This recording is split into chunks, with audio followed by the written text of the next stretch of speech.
Hello everyone, welcome to my channel study with Sapna. हम लोग government budget and the economy का study कर रहे थे, जहाँ पे हमने 2 पार्ट्स कंप्लीट कर लिए हैं। आज हम थर्ड पार्ट करेंगे और थर्ड पार्ट में जो टॉपिक्स बचे हुए हैं उसे हम कवर करने वाले हैं। सबसे पहले देख लेते हैं कि हमने कौन कौन से टॉपिक्स कवर कर लिए हैं। तो हमने कॉन्सेप्ट पढ़ लिया है गवर्नमेंट बजट का, इसके ऑब्जेक्टिव्स हो चुके हैं, स्ट्रक्चर हो चुके हैं। स्ट्रक्चर में जो दो कंपोनेंट्स हमारे पास आते हैं, budget receipts and budget expenditure, दोनों ही हमने कंप्लीट कर लिए। आज हमारा जो टॉपिक रहेगा वो रहेगा budget deficit, balanced and unbalanced budget के बारे में। तो सबसे पहले क्विक रिवीजन करते हैं। गवर्नमेंट बजट हमने देखा था कि जहां पर हम अपनी इकोनॉमी की फाइनेंशियल परफॉर्मेंस को देखते हैं पिछले 1 साल में और आने वाले 1 साल में हम क्या करेंगे, वो सब जब हम डिसाइड करते हैं, जहाँ पे हम देखते हैं कि क्या क्या रिसिप्ट्स आएंगी और क्या क्या हम एक्सपेंडिचर करेंगे, उसे हम कहते हैं गवर्नमेंट बजट। इसके बाद हमने देखा था गवर्नमेंट बजट के ऑब्जेक्टिव्स, जहाँ पर हमने देखा था कि जीडीपी ग्रोथ, और हमने ट्विन ऑब्जेक्टिव की बात की थी कि ग्रोथ विद स्टेबिलिटी होना चाहिए, एम्प्लॉयमेंट अपॉर्चुनिटीज होनी चाहिए। ये सारी चीज़ें हमने ऑब्जेक्टिव्स में पढ़ी थी। फिर हमने इसके कंपोनेंट्स देखे थे, जिसे हम स्ट्रक्चर भी कहते हैं। 2 कंपोनेंट्स हमारे पास होते हैं, एक होती है बजट रिसिप्ट्स, दूसरी होती है बजट एक्सपेंडिचर। और रिसिप्ट्स के आगे भी फर्दर क्लासिफिकेशन था कैपिटल एंड रेवेन्यू का, और उसके बाद एक्सपेंडिचर में भी रेवेन्यू एंड कैपिटल का क्लासिफिकेशन था। नेक्स्ट जो हमारे पास, इसके बाद हमने डिटेल में पढ़ा था कि बजट रिसिप्ट्स क्या होती हैं। तो जो भी हम एक फाइनेंशियल ईयर में, एक फिजिकल ईयर में एस्टिमेट करते हैं कि मनी रिसिप्ट्स क्या क्या होंगी, उसे हम बजट रिसिप्ट्स कहते हैं। इसके अंदर 2 कैटेगरी है, रेवेन्यू एंड कैपिटल। रेवेन्यू का मतलब वो पैसा जो हमारी ना ही लाइबिलिटी क्रिएट करता है और ना ही हमारे एसेट्स को रिड्यूस करता है। इसके बाद हमने देखा था कि रेवेन्यू रिसिप्ट्स के अंदर हमारे पास 2 कैटेगरी और आती हैं, tax receipts and non tax. Tax receipts जो सारी की सारी टैक्स की बात करती है, नॉन टैक्स जो अदर देन टैक्स की कैटेगरी होती है। नेक्स्ट हमने देखा था capital receipts. So capital receipts हमारी वो मनी रिसिप्ट्स होती हैं जो कि या हमारी लाइबिलिटी को क्रिएट करती हैं या फिर हमारे एसेट्स को डिक्रीज करती हैं। अब ये बात हो गई रिसिप्ट्स की। इसके बाद हमने देखा था हमारे पास एक्सपेंडिचर, जो सेकंड कंपोनेंट होता है। एक्सपेंडिचर होता है कि हम क्या एस्टिमेट कर रहे हैं फिजिकल ईयर में कि हम पे क्या क्या हम खर्च करेंगे, जो हमने रिसिप्ट्स हम पे आई हैं उसे हम कहाँ कहाँ खर्च करेंगे। सेम यहाँ पर भी 2 कैटेगरी है, रेवेन्यू एंड कैपिटल।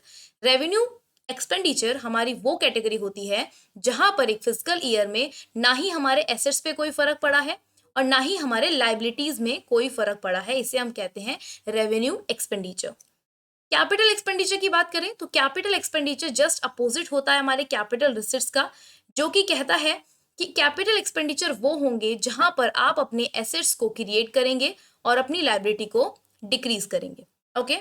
इसके बाद हमने पढ़े थे प्लान और non plan expenditure. Plan expenditure वो एक्सपेंडिचर होते हैं जिसके अंदर हमने 3 कैटेगरी पढ़ी थी, जिसमें 3 चीजें होती हैं। पहला कि आप स्पेसिफाइड प्लान्स एंड प्रोग्राम्स बनाते हैं, यहाँ पर सेंट्रल गवर्नमेंट स्टेट गवर्नमेंट को असिस्टेंस देती है, और इसमें दोनों ही हमारे एक्सपेंडिचर आते हैं, revenue expenditure as well as capital expenditure. इसके अलावा जो भी चीजें बचती हैं वो हमारी नॉन प्लान एक्सपेंडिचर में आती हैं। फिर हमने ये सब कंक्लूड किया था एक चार्ट के अंदर, ये पूरा स्ट्रक्चर हमने देखा था। आज जो हम पढ़ने वाले हैं वो हमारा टॉपिक रहने वाला है बजट रिसिप्ट के बारे में, सॉरी बजट डेफिसिट के बारे में। देखिए, बजट हमारे पास आपको पता है 2 कंपोनेंट्स हैं, एक जो है वो रिसिप्ट्स का है, एक जो है एक्सपेंडिचर का है। अब कभी कभी क्या होता है, हमारी रिसिप्ट्स ज्यादा हो जाती हैं, कभी कभी एक्सपेंडिचर ज्यादा हो जाते हैं, तो दोनों ही केस में हमारे पास कुछ सिचुएशंस आती हैं। सबसे पहले बात करें अगर बजट डेफिसिट की, सो बजट डेफिसिट एक ऐसी सिचुएशन होती है जब आपके पास एक्सपेंडिचर ज्यादा है और रिसिप्ट्स कम है। देखिए, डेफिसिट मतलब कुछ कमी है। कमी कब आएगी? जब आपके खर्चे तो बहुत ज्यादा हो गए, लेकिन उन खर्चों को पूरा करने के लिए रिसिप्ट्स पूरी ही नहीं है। इस सिचुएशन को हम कहते हैं बजट डेफिसिट। यहाँ पर बजट डेफिसिट का जो फॉर्मूला बनता है वो बनता है total expenditure minus total receipts. Total expenditure में दोनों ही कंपोनेंट्स आ जाएंगे, रेवेन्यू और कैपिटल के, एंड सेम रिसिप्ट्स में भी दोनों हमारे कंपोनेंट्स आ जाएंगे, रेवेन्यू एंड कैपिटल। सो हम इसको इस तरीके से रिप्रेजेंट करते हैं, B D is equal to B E minus B R, जहां पर बी ई हमारा बड़ा है और बी आर छोटा है। नेक्स्ट, यहाँ पर हमारे पास 3 टाइप्स के डेफिसिट्स होते हैं। पहला होता है रेवेन्यू डेफिसिट, दूसरा होता है फिजिकल डेफिसिट, एंड तीसरा होता है प्राइमरी डेफिसिट। रेवेन्यू डेफिसिट वो डेफिसिट होता है जहां पर आपका रेवेन्यू एक्सपेंडिचर ज्यादा है और रेवेन्यू रिसिट्स कम है। Revenue expenditure is greater than revenue receipts, इसी को हम कहते हैं रेवेन्यू डेफिसिट। वो डेफिसिट जो सिर्फ और सिर्फ रेवेन्यू से अराइज हो रहा है उसे हम रेवेन्यू डेफिसिट कहते हैं। Revenue expenditure minus revenue receipts, हम इसे शॉर्ट में इस तरह से रिप्रेजेंट करते हैं। अब इसका जो इम्प्लीकेशन है कि इस तरीके से हम रेवेन्यू डेफिसिट को मैनेज करें तो उसके लिए हमारे पास तीन चीजें होती हैं। सबसे पहले जनरल पब्लिक से हम बोरोइंग्स करते हैं, या फिर आरबीआई से, या फिर rest of the world. Borrowings करके हम लोग कोशिश करते हैं कि हम अपने रिसिट्स को इंक्रीज करें और रेवेन्यू डेफिसिट की प्रॉब्लम को सॉल्व करें। सेकंड, हम कर सकते हैं डिस इन्वेस्टमेंट, यानी कि पब्लिक से इन्वेस्टमेंट को विड्रॉ करके किसी दूसरी जगह प्राइवेट में इन्वेस्ट करना, that is your disinvestment. Third आता है कट इन एक्सपेंडिचर। हमारे एक्सपेंडिचर्स को अगर हम कम करेंगे तो ऑलरेडी यहाँ पे फर्क क्या पड़ेगा कि आपके एक्सपेंडिचर कम हो जाएंगे, रिसिट्स बढ़ जाएंगे और रेवेन्यू डेफिसिट की प्रॉब्लम सॉल्व हो जाएगी। सेकेंड जो हमारे पास कैटेगरी आती है वो आती है physical deficit. So physical deficit यहाँ पर आता है total expenditure over total receipts other than borrowings. Very important, physical deficit को हम बोरोइंग्स भी कहते हैं। ये आपको मोस्ट ऑफ द एमसीक्यूज में मिल जाएगा। इनफैक्ट न्यूमेरिकल्स में भी आपको पूरी इंफॉर्मेशन देता है और कहता है फिजिकल डेफिसिट निकालो, और आपको बोरोइंग्स ऑलरेडी दी होती हैं, तो वही आपकी क्या कहलाती है, physical deficit. So, fiscal deficit, it is the excess of total expenditure over total receipts other than borrowings. Receipts कौन सी लेनी है आपने जिसमें borrowings ना हो।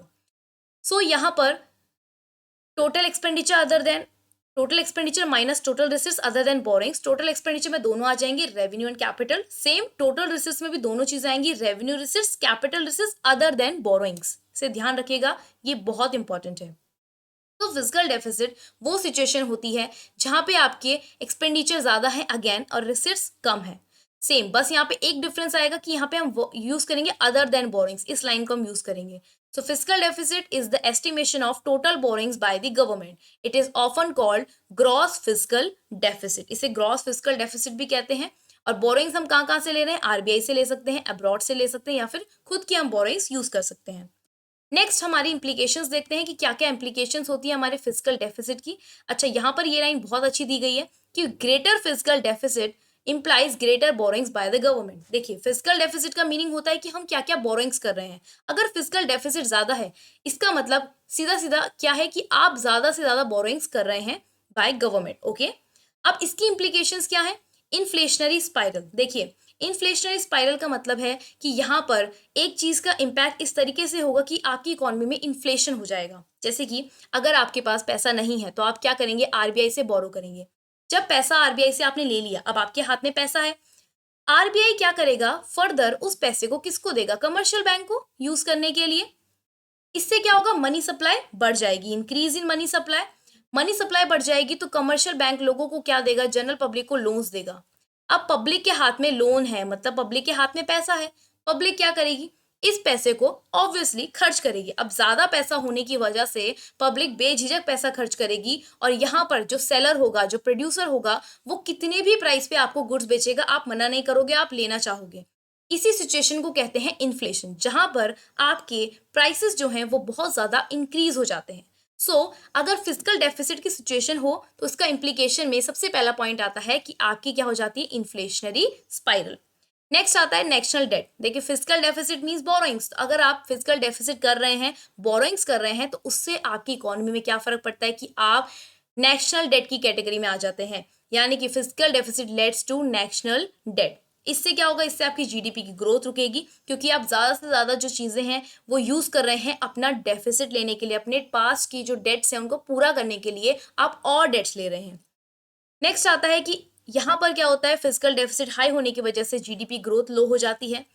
फिर क्राउडिंग आउट हो जाता है। क्राउडिंग आउट एक ऐसी सिचुएशन होती है जहां पर high borrowings by the government reduces the availability of funds for the private investors. Crowding out एक ऐसी सिचुएशन है जहां पर गवर्नमेंट बहुत ज्यादा बोरोइंग्स करने की वजह से फंड्स को प्राइवेट सेक्टर के लिए अवेलेबल नहीं कर पाती। उस सिचुएशन को हम कहते हैं crowding out. Accordingly overall investment in the economy is reduced. पूरी की पूरी इकोनॉमी में जितनी भी इन्वेस्टमेंट है वो क्या हो जाती है, रिड्यूस्ड। नेक्स्ट आता है इरोजन ऑफ गवर्नमेंट क्रेडिबिलिटी। देखिए, आप इतना ज्यादा उधार ले रहे हैं, इतना ज्यादा बोरिंग्स कर रहे हैं, तो इससे क्या होगा, इससे आपकी जो क्रेडिट रेट है उस पर बहुत ज्यादा फर्क पड़ेगा। ठीक है, कोई भी इकोनॉमी में अगर आप बहुत ज्यादा बोरिंग्स करते हैं तो उससे आपकी इमेज बहुत खराब हो जाती है। ठीक है, तो यहाँ पे जो गवर्नमेंट क्रेडिबिलिटी होती है वो रिड्यूस होने लग जाती है। ये सारे इम्प्लीकेशंस थे फिजिकल डेफिसिट के। अब लास्ट टॉपिक जो हमारा आता है इसमें वो आता है primary deficit. So primary deficit एक ऐसी सिचुएशन है जहां पर फिजिकल डेफिसिट में से अगर आप इंटरेस्ट पेमेंट माइनस कर देंगे, फिजिकल डेफिसिट मतलब जो भी आपने बोरोइंग्स ली थी उसमें से उसका आप जब इंटरेस्ट भाई माइनस कर देते हैं, उस सिचुएशन को हम कहते हैं प्राइमरी डेफिसिट। ठीक है, प्राइमरी डेफिसिट निकालने के लिए आपको फिजिकल डेफिसिट का फॉर्मूला पता होना चाहिए, तभी आप प्राइमरी डेफिसिट निकाल पाएंगे। और यहाँ से बहुत सारे न्यूमेरिकल्स बन जाते हैं। 1 मार्क आपको पता है एमसीक्यूज में आएगा, तो 1 मार्क्स में एमसीक्यूज में आपको कई सारे क्वेश्चंस वो यहाँ से लेकर आ सकता है। सो इम्प्लीकेशंस क्या है प्राइमरी डेफिसिट की? इम्प्लीकेशंस आपको most of the implication same मिलेगी फिजिकल डेफिसिट की जैसे। क्यों? क्योंकि प्राइमरी डेफिसिट के अंदर फिजिकल डेफिसिट आता है, सो इम्प्लीकेशंस आपको सेम मिलेंगी। सिर्फ एक डिफरेंस आपको मिलेगा कि वहां पर आप इंटरेस्ट की बात नहीं करते थे और यहाँ पर आप इंटरेस्ट की बात करते हैं। And primary deficit does not carry the load of interest payments on the account of past loans. Primary deficit just indicates borrowings when current year expenditure is greater than current year revenue. यहाँ पर जो भी आप interest की बात करेंगे वो current year का जो आपने बोरोइंग्स की है उसके ऊपर बात करेंगे, ना कि किसी भी प्रीवियस ईयर को लेके। ठीक है, अब यहाँ पर है आपके पास तीनों के तीनों का डिफरेंस। इस डिफरेंस को आप खुद से पढ़ेंगे, रीड कर लीजिएगा, वेरी इंपॉर्टेंट। ठीक है, तीनों के बीच का आपको डिफरेंस क्लियर होना चाहिए। रेवेन्यू डेफिसिट क्या है, फिजिकल डेफिसिट क्या है एंड प्राइमरी डेफिसिट क्या है। लास्ट में एक छोटा सा टॉपिक हमारा बचता है बैलेंस्ड एंड अनबैलेंस्ड बजट। देखिए बैलेंस सिचुएशन, कोई भी सिचुएशन को बैलेंस कब कहते हैं? जब वो इक्वल होती है। अब यहाँ पे बजट की बात कर रहे हैं तो बजट के दो कंपोनेंट्स हमने कौन कौन से पढ़े? Receipts and expenditure. तो जब इन दोनों के बीच में बैलेंस है, दोनों के दोनों बराबर है, उसे हम कहते हैं बैलेंस बजट। और अगर बराबर नहीं है तो उसे हम कहते हैं unbalanced budget. So balance budget का मतलब जहाँ पे गवर्नमेंट रिसिप्ट्स बराबर हैं आपके गवर्नमेंट एक्सपेंडिचर के। देखिए जब बैलेंस बजट की सिचुएशन आती है तो मेरिट्स क्या होते हैं कि गवर्नमेंट कोई भी फालतू खर्चा नहीं करती और फाइनेंशियल स्टेबिलिटी को मेंटेन करके रखती है। लेकिन डीमेरिट्स क्या आते हैं कि हमें अनएम्प्लॉयमेंट की प्रॉब्लम जो हमारे सामने है उसका कोई भी सोल्यूशन नहीं मिल पाता, और it is not conductive to growth in less developed countries. Balance budget होने की वजह से जो लेस डेवलप्ड कंट्रीज है वहां पे कोई भी ग्रोथ आप नहीं देख पाते हैं। अब बात आती है अनबैलेंस बजट की। तो जैसे मैंने बताया जब बजट बैलेंस्ड है मतलब कि रिसिप्ट्स और आपके एक्सपेंडिचर बराबर है, वो बैलेंस बजट है। अब ये दोनों बराबर नहीं है तो वो क्या हो जाएगा? Unbalance budget. यहाँ पर दो सिचुएशन आपके सामने आएंगी। जब आपके पास रेवेन्यू ज्यादा है तो भाई पैसा बहुत ज्यादा है, ठीक है, और एक्सपेंडिचर कम है तो आप सरप्लस वाली सिचुएशन में है। इसे हम क्या कहते हैं? Surplus budget. लेकिन अगर आपके पास एक्सपेंडिचर ज्यादा है, बहुत ज्यादा खर्चे आप कर रहे हैं लेकिन रिसिट्स कम है, तो उसको कहते हैं हम deficit budget. Easy, okay. So ये था हमारा आज का topic government budget and the economy. हमने पूरा कंप्लीट कर लिया है।